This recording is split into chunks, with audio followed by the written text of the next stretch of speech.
लीजिए सुनिए ना पार्थसारथी के लिखे उपन्यास तुलसी चौरा का भाग 10 मेरी यानी समीर गोस्वामी की आवाज में।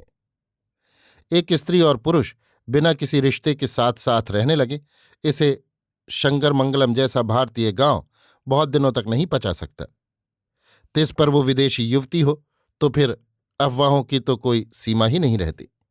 न ही उन अफवाहों में कोई शालीनता होती है। अफवाह फैलाने वाले भी ऐसी शालीनता का ध्यान नहीं रखते। साधारण से साधारण घटनाओं को विकृत कर देखा जाता है।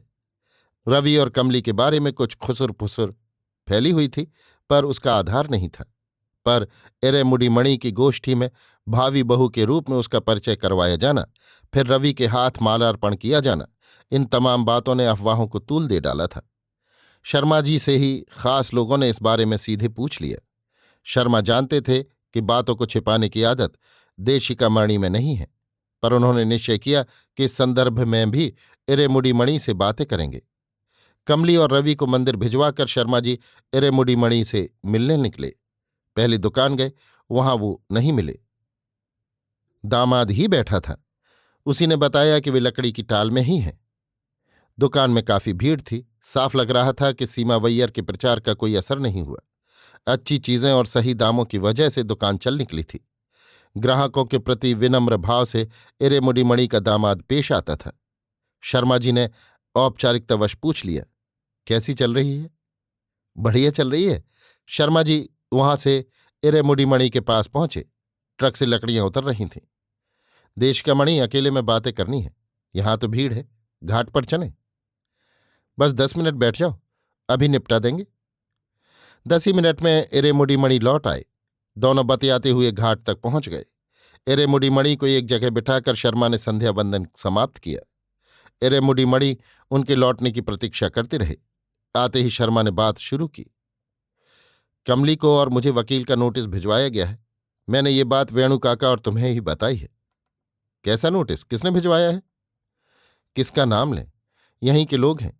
मेरे बारे में और कमली के मंदिर प्रवेश के बारे में उन्हें शिकायतें हैं।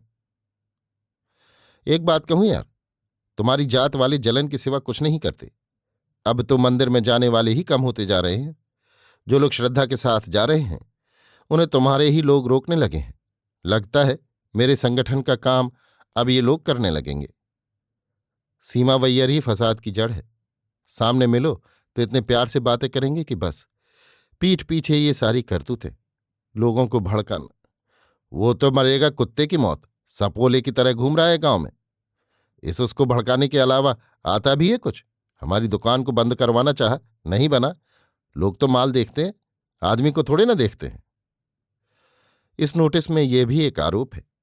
अच्छा यार, पहले मालूम होता तो मैं तुमसे मांगता ही नहीं। तुमने किराए पर उठाने की बात कही थी, सोचा हम ही क्यों न ले लें। तुमने मांगा और मैंने दिलवाया, गलती दोनों की नहीं है। सब नीति नियम के अनुसार ही हुआ है। अहमद अली को जगह दिलवाई जा सकती है तो तुम्हें क्यों नहीं? मंदिर और भगवान को ना मानने वाले नास्तिक से मंदिर की मूर्तियों को चुराकर बेचने वाले उनसे बेहतर लगते होंगे। सीमा वैयर को बोतल, सेंट, विदेशी सामान भी देता है ना। सो ठीक है। तुमने गोष्ठी में ये क्या कह दिया? मेरी भावी बहू के रूप में उसका परिचय करवाया था क्या? हाँ कहा था। गलत कहा क्या? काहे मरे जा रहे हो? वो तो रवि ने खुद मुझसे कहा था कि सूरज भले ही पश्चिम में उगने लगे, वो इसके अलावा किसी के साथ विवाह नहीं करेगा। वो लड़की भी रवि को ही नहीं, हमारे यहाँ की संस्कृति, आचार व्यवहार को प्यार करती है, अंधविश्वासों को भी मानती है। हमारे यहाँ गोष्ठी में हम वंदना वगैरह तो करते नहीं। उस दिन उस लड़की ने जानते हो क्या किया? गणेश वंदना के बाद ही गोष्ठी की शुरुआत की थी। हमारे संगठन वालों को ये अच्छा नहीं लगा होगा, पर तमिल में इतना सुंदर भाषण दिया कि वे लोग शिकायत भूल ही गए। एक आध लोगों ने टोका था। मैंने तो कह दिया कि उसका अपना विश्वास है। तुम्हारे यहां ब्राह्मणों में इतनी पढ़ी लिखी ऐसी प्रतिभाशाली लड़की नहीं मिलेगी। उसका रंग ही नहीं, स्वभाव भी सोने सा है। मुझसे तो कुछ छिपाते नहीं बनता। जब बातें समय के पहले सामने आ जाएं तो अफवाहों को जन्म देती हैं। कुछ बातें भले ही सच हों, उन्हें घटित होने में कुछ वक्त लग सकता है। पहले घट जाए तो गर्भपात वाली स्थिति हो जाती है। ठीक है, पर गर्भवती होने की बात छिपाए नहीं छिपती ना।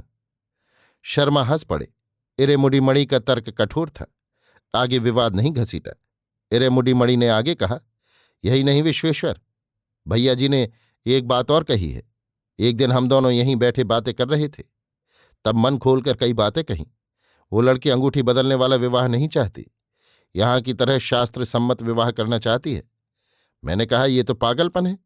यहां हम लोग 4 दिन के विवाह को एक दिन में समेट रहे हैं, रजिस्टर्ड शादियां करवाने लगे हैं, और ये पढ़ी लिखी लड़की इतने पिछड़े विचार की है। मैंने भैया जी को छेड़ा था, तब बोले कि वो जिद कर रही है, अपने पिता से इसके लिए काफी पैसा मांग कर लाई है। लोगों की बात जाने दो देशिका मणि, ये कामाक्षी ऐसा होने ही नहीं देगी। उसका मन तो तुम्हें बदलना होगा, एक की जिद के लिए किसी की जिंदगी खराब करोगे। वकील नोटिस का क्या करें, धमका रहे हैं साले, कचहरी में निपट लेंगे, तुम डरना मत। वेणु काका के सुझाव की बात बताई। अच्छा सुझाव है, तुम उत्तर मत देना, मामला अदालत में आने दो, देखते हैं। काफी देर तक बातें करते रहे। अंधेरा घिर आया था, इसलिए लौट आए। इरेमुडी मणि अपनी दुकान में रह गए। शर्मा जी का मन हल्का हो गया था। दोस्त से बातचीत के बाद तमाम चिंताएं दूर होने लगी थीं। शर्मा जी घर लौटे तो पार्वती दीप जला रही थी। कामाक्षी शायद पड़ोस में गई थी। पार्वती का श्लोक पाठ खत्म हो गया तो उसे बुलाया। पारू, इधर आना बिटिया, एक जरूरी काम है। भगवान के आगे पर्ची डाल रहा हूं, तुम ध्यान करके एक पर्ची निकालना। पार्वती ने वैसा ही किया। शर्मा जी ने पर्ची खोली, उनका चेहरा खिल गया। बाऊ, बात बनेगी या नहीं? बनी है बिटिया। उन्होंने पर्ची को आंखों से लगा लिया। किसी के सीढ़ियां चढ़ने की आवाज आई। पार्वती ने बाहर झांक कर देखा। बाऊजी, भैया और कमली आ रहे हैं मंदिर से। कमली के माथे पर भभूत और कुमकुम लगा था। शर्मा जी के पास आई और उन्हें कागज की पुड़िया में बंधी भभूति, कुमकुम और बेल के पत्ते बढ़ा दिए। रवि को डर लग रहा था, कहीं बाऊजी कमली के हाथों से प्रसाद लेने से इनकार न कर दें, पर ऐसा कुछ भी नहीं हुआ। शर्मा जी ने प्रसाद ले लिया। कमली के हाथों से थाली लेकर उसे आंखों से लगाया और प्रसाद ले लिया। रवि को जैसे विश्वास नहीं हुआ। चंदा दे दिया था, रसीद भी मिल गई। ये लीजिए बाऊजी। रवि ने रसीद उनको दिखाया। कमली ऊपर चली गई। रवि उसके पीछे जाने लगा तो शर्मा ने रोक लिया। तुम ठहरो, तुमसे कुछ बातें करनी है। उसके कान में कहा। अभी आया बाऊ, बस 1 मिनट, रवि ने उनसे कहा और सीढ़ियां चढ़ गया। इस क्षण शर्मा का मन बिल्कुल साफ था। पूर्ण ज्ञानी की अवस्था में पहुंच गए थे वे, इसलिए उनकी निश्चल मुस्कान लौट आई थी। रवि की प्रतीक्षा में पेपर पेंसिल लिए बैठे रहे, मन में जैसे कुछ निश्चय कर लिया था। रवि के मन में एक नामालूम सी खुशी थी। बाऊ का उसे बुलाकर मंदिर जाने को कहना, फिर कमली के हाथों से प्रसाद लेना, फिर उससे बातें करने की इच्छा जाहिर करना, उसे लगा एक अच्छी शुरुआत है। कमली के हाथ से प्रसाद लेने की इस उदारता से वो अभिभूत हो उठा। कमली से बाऊ की इस उदारता की चर्चा करते हुए बोला, इसी जगह अगर माँ होते ही तो एक महाभारत हो जाता, पर बाऊ तो बाऊ ही है। वो सीढ़ियां उतरने लगा तो कमली ने कहा, देख लीजिए, एक दिन आपकी माँ भी इसी तरह मेरे हाथ से प्रसाद लेंगी और आप लोग भी उसे देखेंगे। पिछवाड़े चलें? रवि ने पूछा। ना, यहां तीसरा कौन है, यहीं औसारे पर बैठ जाते हैं। बाऊ के हाथों में पंचांग, एक कागज और कलम था। वो बात उनके मुंह से ही सुनना चाहता था। बचपन में पाठ कंठस्थ करते वक्त जिस तरह बैठा करता था, उसी तरह हाथ बांध कर बैठ गया। क्यों रे, क्या है तेरे मन में? तुम्हें पहले मुझे बताना चाहिए ना, गैर लोग आकर मुझे बताएं भला कैसा लगता है। एक छोटी सी बात में तुम इतने असभ्य कब से हो गए? रवि को समझ में कुछ नहीं आया। वो तो मन में उत्तर तैयार कर रहा था कि शर्मा जी और आगे बोले। बात तो मुझे तय करनी है, तुम देशिका मणि से कहो या वेणु काका से, क्या फायदा? ठीक कहते हैं बाऊ, हमने तो आपका मित्र समझकर ही पूछा था। मैंने तो तय कर लिया, तुम्हारी अम्मा से लेकर गांव वालों को कमली के बारे में, उसके यहां रहने के बारे में कुछ नहीं बता पा रहा हूं। खामोखा अफवाहों को ही बल मिल रहा है। ऐसे में मुझे लगता है कि लोगों का मुंह बंद करने का सबसे अच्छा तरीका यही है कि तुम दोनों का शास्त्र सम्मत विवाह कर दिया जाए। तुमने आते ही मुझसे पूछा था, पर अब मैं खुद तैयार हूं। रवि को विश्वास नहीं हुआ कि क्या सचमुच बाऊ ही है। उसे शक हुआ, सच बाऊ? वो उत्साह में चीखा, तो क्या मैं मजाक कर रहा हूं? इस माह के अंत में एक मुहूर्त निकल रहा है, पर उसके माता पिता यहां नहीं है, उसका कन्यादान कौन करेगा? केबल देंगे तो उसके माँ बाप आ जाएंगे, पर इस मुहूर्त में तो उनका आ पाना असंभव है। वेणु काका से पूछ लें। क्यों, उनसे भी पहले ही बातें कर ली, सभी तैयारी हो गई है क्या? ना, सोचा पूछ लें, शायद वे मान जाए। चलो उनसे पूछ लो। मैं कहाँ जाऊंगा बाबूजी, आपकी बात वे काटेंगे नहीं, पर अगर मेरा आना जरूरी हो तो आऊंगा। अरे यूं ही आ जाओ, तुम्हें कुछ बोलना नहीं है, मैं खुद ही उनसे पूछ लूंगा। उन्हें लगा रवि साथ आते शर्मा रहा है, पर उनकी बात टाल नहीं सका। इस मामले में बाऊ की रुचि और जल्दबाजी ने उसे हक्का बक्का कर दिया था। इसकी सुखद अनुभूति से वो उभर नहीं पाया। रास्ते भर बाऊ से वो कुछ बोल भी नहीं पाया। घर की सीढ़ियां उतरे तो एक सुहागन पानी का कलशा लिए सामने से आती दिख गई। शगुन तो बहुत अच्छा है, शर्मा ने कहा। वे लोग पहुंचे तो वेणु काका वो सारे पर ही बैठे थे। उनके पास एक थाल में फल फूल पान सुपारी कच्ची इलायची के गुच्छे रखे थे। वेणु काका उत्साह में थे। आइए, हमारे एस्टेट के मैनेजर अपने नए घर का गृह प्रवेश कर रहे हैं, अभी आए थे, बुलौआ दे गए। क्या हुआ, बाप बेटे एक साथ कैसे आ गए? इसे भी कोई नोटिस मिल गया है क्या? नहीं, मंदिर के लिए आपके कहे के अनुसार चंदा दिलवा दिया है, रसीद भी ले ली है। शाबाश, फिर? कहते हैं शुभस्य शीघ्रम। यहां फैलती अफवाहों को देख सुनकर अब मैंने भी जिद पकड़ ली है। बस आपको एक मदद करनी होगी। इस गांव में आपकी तरह मदद करने वाला और कोई नहीं है। क्या बात है, इतनी लंबी भूमिका क्यों बांधी जा रही है? बात क्या है, पहले बताओ तो। शर्मा जी ने किसी तरह हकलाते हुए बात पूरी की। ये सुनते ही वेणु काका भागे भागे भीतर गए और मुट्ठी भर चीनी ले आए। शर्मा जी के मुंह में चीनी डाल दी। उनकी खुशी जैसे फूटी पड़ रही थी। बसंती को तारा भी किए देता हूं, तुम फिक्र मत करना। जब कमली का कन्यादान मुझे करना है तो उसका मायका यही हुआ ना, शादी इसी घर से होगी। लग्न पत्र मंडप की तैयारियां शुरू करता हूं। अपनी घरवाली से और पूछ लेते। क्या पूछूं? उसे कह दूंगा कि बसंती की तरह ये भी अपनी बिटिया है, इसका कन्यादान हमें ही करना है। मेरे पास वेदी पर आकर बैठ जाओ। वो कोई नानुकुर नहीं करेगी, जानता हूं। ये दिक्कत तो तुम्हारे घर पर है। तुम्हारी पत्नी मंडप में आएगी भी या नहीं, उसके बारे में क्या कहूं, पर हां, मुझे तो नहीं लगता कि वो आएगी। कोई बात नहीं, जो जिद में अड़े रहते हैं दुनिया उनके लिए नहीं रुकती। 20-30 साल पहले जब अपनी शादी हुई थी तो जितने भी अनुष्ठान उसमें हुए थे सब करेंगे। मेरे ऊपर छोड़ दो, सब कुछ मैं देख लूंगा। तुम तो समझी हो, मैं तो लड़की वाला हूं ना। तुम बस विवाह पर आ जाना, बाकी मैं देख लूंगा। तो क्या मैं फिक्र करना छोड़ दूं? ये आम शादियों की तरह तो है नहीं। 4 दिनों के अनुष्ठान के लिए पंडित कहाँ से मिले? सीमावैयर उन्हें भी धमका कर रखेंगे, कहेंगे ये शास्त्र सम्मत विवाह नहीं है। तो क्या कर लेंगे? खैर, दिक्कतें आए भी तो कोई बात नहीं, संभाल लूंगा। उसकी कोई जरूरत नहीं है यार। आज तो अधिकांश पंडित और वैदिक ब्राह्मण शास्त्र और मंत्रों को अच्छी कीमत पर बेच ही रहे हैं। 10 रुपए की अतिरिक्त दक्षिणा दे देना तो देखना, सीमावैयर के घर के पंडित ही भागे चले आएंगे। ये यूरोपीय बड़े मजेदार लोग हैं। अपने पिताजी से कहकर इन अनुष्ठानों के लिए रुपए मांग कर लाई है। तुम्हें परेशान होने की जरूरत नहीं, कमली से ही ले लेंगे। बको मत यार, मुझे कौन सी परेशानी होनी है? इस तरह के तो 10 विवाह में कर डालूं। भगवान का दिया इतना कुछ है। मेरी एक और बिटिया होती तो क्या उसके लिए खर्च नहीं करता? बात वो नहीं है, मुझे गलत मत समझना। कमली इसे कहीं बुरे अर्थों में न ले ले, इसलिए उसके ट्रेवलर्स चेक को मैं कैश करवा लेता हूं। रवि ने बीच में टोका। वाह, पहली बार तो ऐसा दामाद मिला है जो लड़की के बाप से खर्च नहीं करवाना चाहता। वेणु काका रवि को देखकर हंस पड़े। शर्मा या रवि ने उस वक्त वेणु काका की बातों का विरोध नहीं किया। बसंती के लिए रवि के माध्यम से ही तार दिलवा दिया। ये मत सोचना शादी के पहले ही दामाद से काम लेने लगा हूं।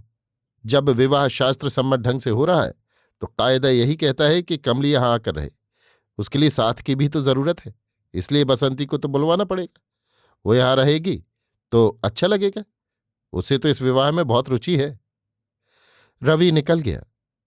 शर्मा, सच यार, मैं बहुत खुश हूं। इतनी खुशी कभी नहीं रही। तिलक के लिए तुम शुभ मुहूर्त निकलवा लेना। खुश तो मैं भी हूं यार, पर हिचक भी है। एक ओर ये काम आवश्यक भी है, दूसरी ओर लोगों का मुंह बंद करने के लिए यही एक तरीका मेरी समझ में आया था। पर इसमें भी कई दिक्कतें आएंगी। दिक्कत क्या आएगी? मैं तो हूं ना, देख लूंगा। तुम तो क्या, तुम्हारा निर्माता ब्रह्मा ही चले आए तब भी मेरी पत्नी का मन नहीं बदल सकते। बात उसे मालूम हो जाए तो खा जाएगी मुझे। उसे समझा बुझाकर देखो शर्मा, तुम्हारी घरवाली क्या तुमसे अधिक कर्मकांडी है? हो ना हो, पर जिद्दी बहुत है। अक्ल हो तो कार्य और कारण पर विचार करे। पर जिद्दी और अड़ियल लोग किसी बात पर भी विचार नहीं करते। रवि से ही कहो ना, बात कर ले। वो तो किसी के कहे नहीं मानेगी। वो उसकी सोच है। उसे अपनी ही तरह पर्दे वाली बहू चाहिए, जो कम पढ़ी लिखी हो और उसके वश में बनी रहे। शादी तो बेटे को करनी है, उसे नहीं। बेटा जहां नौकरी कर रहा है वहां का माहौल जैसा है वैसे ही तो बीवी उसे चाहिए। हमारे यहाँ के ये ढोंग किसे चाहिए? ये तो भाग्य की बात है कि उसे लड़की भी अच्छी मिल गई। हम बीच में क्यों पड़े? कमली तो विनम्र भी है, पढ़ी लिखी भी। हमारे यहाँ की पढ़ी लिखी लड़कियां भी शायद ही इतनी विनम्र हों। शर्मा, तुम 2 दिन सब्र कर लो, बसंती को आने दो। वो बात करके देख लेगी। हो सकता है वो प्लेन में ही चली आवे। इतनी जल्दबाजी कर रही थी वो तो। मुझे तो लगता है कि कामू अपने ही से मानेगी। किसी के कहने पर मान जाए मुझे नहीं लगता। रवि तार देकर लौट रहा था। वेणु काका ने रवि से पूछा, एक्सप्रेस दिया है या सादा? एक्सप्रेस ही दिया है, सुबह तक मिल जाएगा। शर्मा जी पंचांग साथ ही थामे थे, इसलिए मंडप तिलक आदि के लिए भी मुहूर्त निकालने का अनुरोध किया गया। शर्मा जी ने पंचांग उलटकर तिथि निश्चित की। आज तो इतनी खुशी हो रही है कि बस खीर खिलाने का मन हो रहा है। यहीं खाना बनेगा? वेणु काका ने बहुत आग्रह किया। आज रहने दो, तिलक वाले दिन खा लेंगे। तुम्हारे यहाँ का खाना कहाँ भगा जा रहा है? शर्मा जी लौट आए। लौटते में दोनों में कोई बातचीत नहीं हुई। फिर भी शर्मा जी वेणु काका की तारीफ करते हुए चले आ रहे थे। बहुत अच्छे इंसान हैं, मदद करना हो तो हमेशा हाजिर। मदद करने की भावना के साथ साथ साहस का होना और बड़ी बात है। लोग बड़ी मदद तो कर देंगे, पर ऐसे कामों में जहां साहस की जरूरत होगी पीछे हटेंगे। पर वेणु काका में ये बात नहीं। रवि जैसे उनकी बातों को मौन स्वीकार कर रहा था। जब तक तैयारियां पूरी न हो बात को छिपाए रखने का आश्वासन एक दूसरे को दिया। कामाक्षी से बातें करने का जिम्मा बसंती पर छोड़ दिया गया। उस रात कमली से रवि ने इस बात का जिक्र किया। अगले दिन सुबह की डाक से मठ के मैनेजर का एक पत्र आया। वकील के नोटिस की प्रतिलिपि शायद वहां भी भेजी गई थी। कुछ गुमनाम पत्र भी वहां पहुंच गए थे। श्री मठ के मैनेजर ने उन पर ध्यान तो नहीं दिया, पर हां ये सुझाव जरूर दिया था कि शर्मा जी रवि और उस फ्रेंच युवती के साथ आचार्य जी के दर्शन करने आए।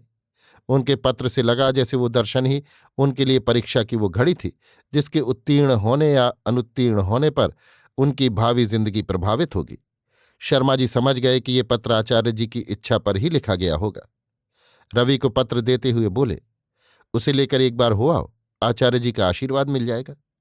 रवि मान गया, पर हौले से पूछ लिया, लोगों के पत्र पर ही मठवालों ने वहां आने को लिखा है?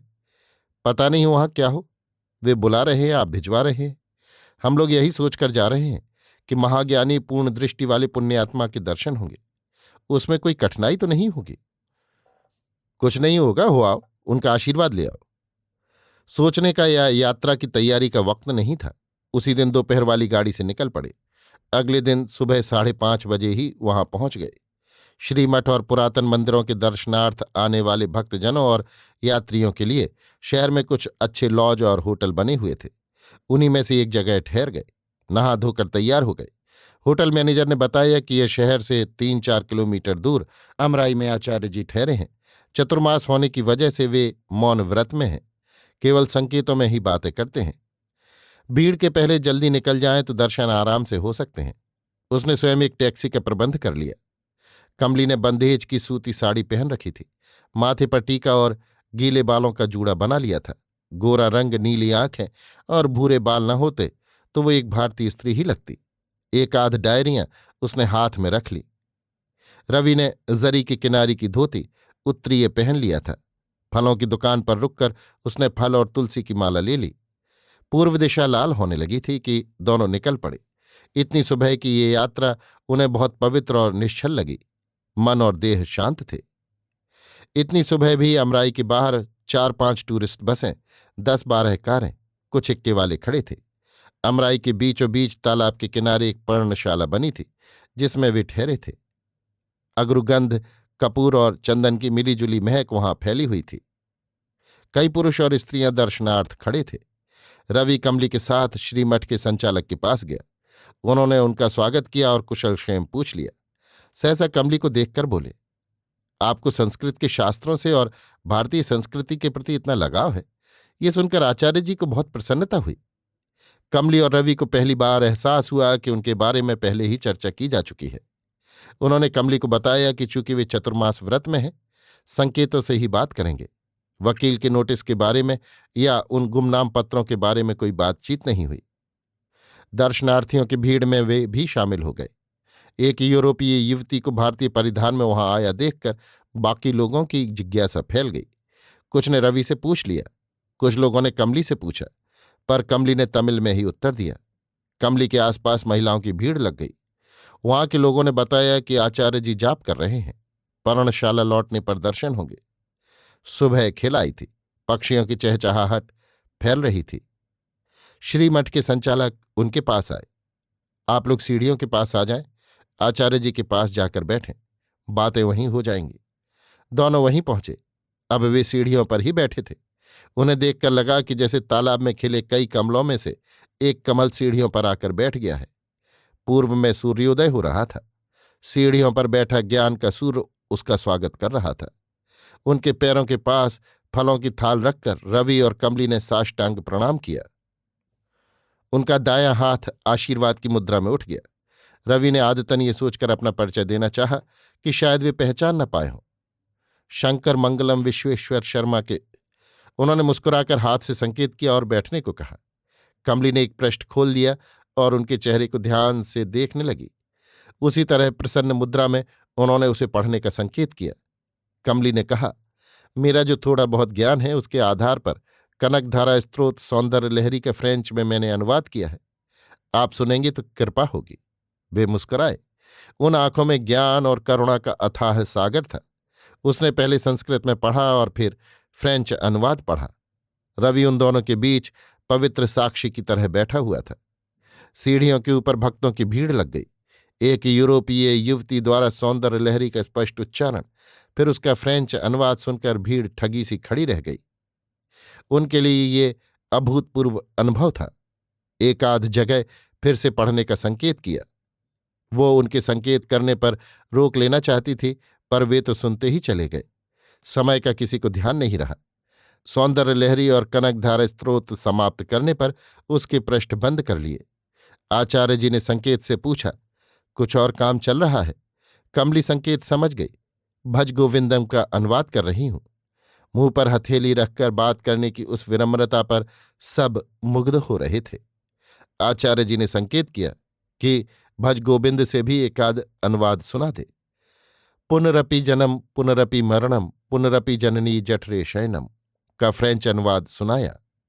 आश्चर्य की बात यह थी कि उन्होंने संकेत से जो कुछ कहा, कमली को उसे समझने में कहीं गलती नहीं हुई।